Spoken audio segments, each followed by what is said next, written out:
Günstiges Gold, Diablo 4 Items und weitere Boosts gibt es bei aoeah.com. Checkt den Link in der Beschreibung, mit dem Code GIPFEL bekommt ihr 3% Rabatt. Hello and welcome everybody.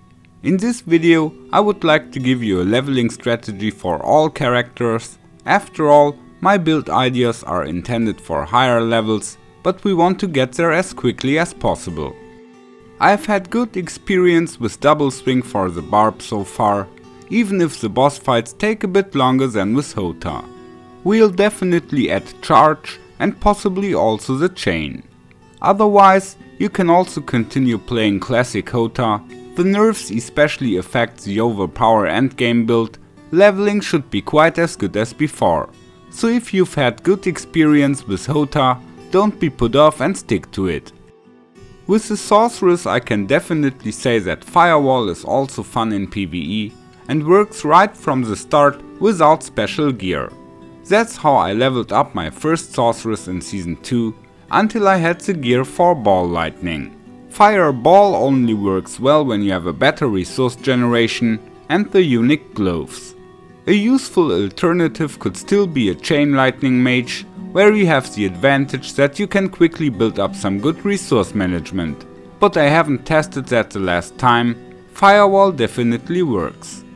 The druid can be played as a lightning storm druid from the beginning. Players from the community already did this successfully last season, so you can directly orientate on the skill tree I suggested in my last video. Then for Necros I recommend Bone Spear, and for Rogues Penetrating Shot. If you have absolutely no idea how to skill up, I have linked the skill tree for each class in the description. But now the strategy on how to level up fast and get to World Tier 4. Basically, it is advantageous to play in party and take the bonus XP, and of course to use elixirs and stuff. Then you should check out the seasonal quests and events right from the start. They really help you at the beginning. And we want to get the Seneschal construct quickly. Besides, last season you could grind really good XP in the Blood Harvest event. Maybe there's something similar to be found again. At level 15 it's time for the class specific quest, and it makes sense to unlock the most important aspects for your build. You often need Edgemaster and Disobedience for example, which you get by completing the dungeons Old Stone in Skoskelen and Halls of the Damned in Kyrgyzstan. For the way towards level 50, you should definitely do the Arcane Tremors and run the vaults. This way you will also level up the seasonal bonuses. But if you like, you can also fall back on your favorite dungeons in between. Then around the mid 40s, you should be ready for the Capstone dungeon. With a strong group you can even do it earlier, but if you want to do it safe and easy, I recommend waiting until 45. Tough fights and lost curator battles cost much time. In World Tier 3 you should check out the merchants first, maybe you can get a useful sacred weapon there. Otherwise, the PvP areas are a good place to get bases, because there are quite a lot of elite mobs, which always appear in packs of 3.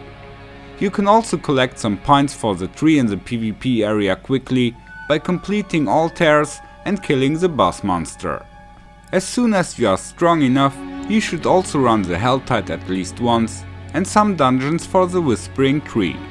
This will give you materials and gold, and above level 50 also glyphs. The low level Nightmare dungeons are not really worthwhile for leveling up the glyphs, and for the character XP only if you can get through them quickly.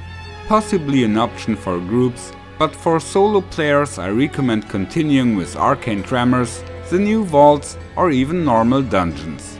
Between level 60 and 65 you should be able to complete the Capstone dungeon to World Tier 4. There you should get an ancestral weapon as soon as possible, so again merchants or PvP area. In addition, you can now capture the strongholds, because the monsters there scale with the character level, so they can get below level 70. You should also run Helltide events to collect mats for upgrading and rolling items. This way you already get some living steel for Duriel.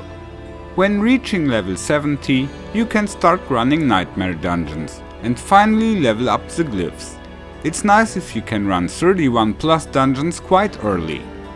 You then run nightmare dungeons until you are level 100, the monsters should always be around 5 levels above your own.